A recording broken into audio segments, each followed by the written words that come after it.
जय शिवराय मित्रांनो मित्रांनो राज्यातील शेतकऱ्यांसाठी नानाजी देशमुख कृषी संजीवनी प्रकल्प 2 ही योजना राबवण्यासाठीचा शेवटची महत्त्वाची अशी बाब म्हणजे योजनेसाठीचा जागतिक बँकेसोबतचा करार करण्यासाठी राज्य शासनाच्या माध्यमातून मंजुरी देण्यात आलेली आहे। याच्या अंतर्गत असलेल्या विविध प्रकारच्या समित्या गठीत करण्यात आलेल्या आहेत। याच्या अंतर्गत असलेली वेगवेगळी भरती प्रक्रिया जी आहे ती पूर्णपणे होत आलेली आहे आणि अशा प्रकारच्या या योजनेची अंमलबजावणी करण्यासाठी आता राज्यामध्ये सुरू होत आहे।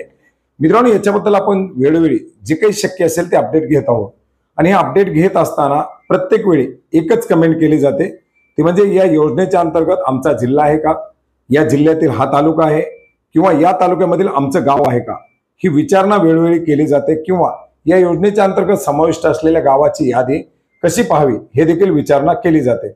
मित्रांनो अतिशय सोपं आणि अगदी 2 मिनिटांमध्ये पाहता येईल असं उत्तर, परंतु बऱ्याच साऱ्या शेतकऱ्यांना आणखीन याच्याबद्दलची माहिती नाही आणि आपलं गाव जर या योजनेमध्ये माहित नसेल तर या योजनेचा साहजिकच लाभ घेण्यापासून आपण वंचित राहू शकतो। म्हणून या योजनेच्या अंतर्गत आपलं गाव आहे का हे माहित असणं अतिशय गरजेचं आहे। मित्रांनो अगदी सोप्या अशा पद्धतीने 2 मिनिटांमध्ये आपण याची यादी पाहू शकता। याच्यासाठी तुम्हाला डिस्क्रिप्शन बॉक्समध्ये एक लिंक देण्यात आलेली आहे, नानाजी देशमुख कृषी संजीवनी प्रकल्प जे काय आहे या प्रकल्पाचा डॅशबोर्ड।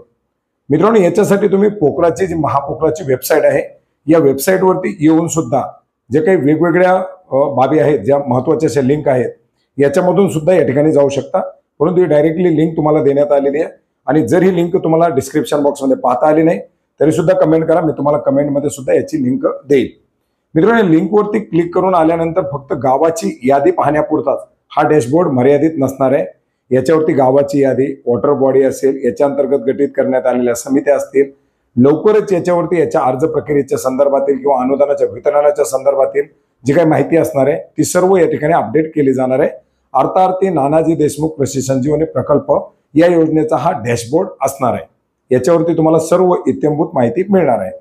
मित्रांनो याच्यावरती आता तुम्ही जर खाली जर पाहिलं तर 7436 समथिंग गावं याच्यामध्ये दाखवली जात आहे। याच्यावरती रिपोर्टवरती क्लिक केलं तर तुम्हाला सर्वच्या सर्व गावाची यादी येईल किंवा तुम्हाला पर्टिक्युलर आपल्या जिल्ह्यामध्ये आपल्या तालुक्यामध्ये किती गावं आहेत हे जर पाहायचं असेल तर त्या ठिकाणी ते देखील पाहू शकता। वरती तुम्हाला जिल्हा निवडायचे ऑप्शन आहे। जिल्हा निवडल्यानंतर याच्या अंतर्गत सब डिव्हिजन येणार आहे। आता सब डिव्हिजन म्हणजे तुमचा तालुका नसणार आहे। आता एखाद्या जिल्ह्यामध्ये 2 सब डिव्हिजन आहेत, एखाद्या जिल्ह्यामध्ये 4 सब डिव्हिजन आहेत, एखाद्या जिल्ह्यामध्ये 8 सब वेगवेगळे सब डिव्हिजन करण्यात आलेले आहेत। त्याच्यामधून आपल्या जवळची जी काही डिव्हिजन असेल ती तुम्ही त्या ठिकाणी निवडा। डिव्हिजन निवडल्यानंतर त्याच्या अंतर्गत तालुके दाखवले जातील। आपला जो तालुका असेल आपल्या गावाचा ज्या ठिकाणी जमीन आहे तो तालुका निवडा आणि तो तालुका निवडल्यानंतर त्याच्यानंतर पुढे जर तुम्ही फिल्टर लावला तर त्या तालुक्यामध्ये किती गावं आहेत हे तुम्हाला त्या ठिकाणी दाखवलं जाणार आहे। आता एखाद्या तालुक्यामध्ये 30 गावं असतील, एखाद्या तालुक्यामध्ये 100 गावं असतील, एखाद्या तालुक्यामध्ये 35 गावं असतील, 40 गावं, जी काही गावं असतील ती गावं त्या ठिकाणी दाखवली जातील आणि त्याच्या रिपोर्टवरती क्लिक केल्याबरोबर तुम्हाला पुन्हा एकदा दुसऱ्या पेजवरती रिडायरेक्ट केलं जाईल ज्या ठिकाणी A to Z या क्रमामध्ये गावाची नावं देण्यात आलेली आहेत। 7436 गावं आहेत, 744 पेज आहेत, एका पेजवरती 10 नावं आहेत। आता याच्यामध्ये तुम्हाला जर समजा A to Z क्रमाने पाहिजे असेल ते पाहू शकता, पेजवरती जाऊन पाहू शकता किंवा वरती सर्चची ऑप्शन दिलेली आहे, सिम्पली तुमच्या गावाचं नाव टाकायचं। आता गावाचं नाव टाकत असताना काय होतं याच्यामध्ये की स्पेलिंग कधी कधी गावाच्या नावाच्या वेगवेगळे असतात। आता समजा आपल्याला एक सिम्पली गाव पाहिजे हटणी, आपण याच्यामध्ये हटणी क्लिक केलं तर यवतमाळ जिल्ह्यातील हटणी आपल्याला या ठिकाणी दाखवलं जातं।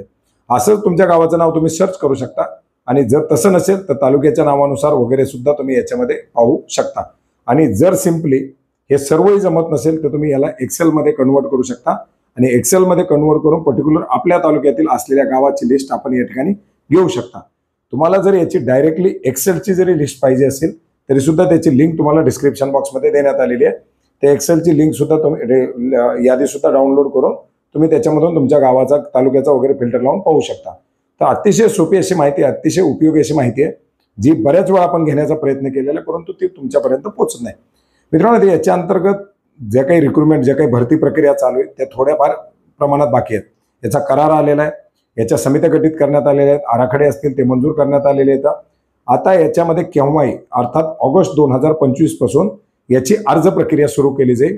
आता याच्या अर्ज प्रक्रियेच्या संदर्भातील नोंदणी असेल, याचे अर्ज कसे करायचे असतील, ज्याप्रमाणे आपण टप्पा 1 च्या अंतर्गत 2018-19 पासून माहिती घेतली त्याचप्रमाणे सर्व योजना, कोणत्या योजना राबवल्या जातात, तुम्ही लाभ कशा प्रकारे घेऊ शकतात, याचे अर्ज कसे केले जातात, नोंदणी कशी असते वगैरे वगैरे सर्व माहिती तुम्हाला आपल्या या चॅनलच्या माध्यमातून नक्की मिळेल. चॅनलवरती जर नवीन असाल किंवा जर तुम्ही अद्याप सबस्क्राईब केलेलं नसाल तर सबस्क्राईब वगैरे करून ठेवा, जेणेकरून याच्या संदर्भातील जर एखादी माहिती आली आहे तर ती माहिती तुमच्यापर्यंत पोहोचेल. ओके, धन्यवाद.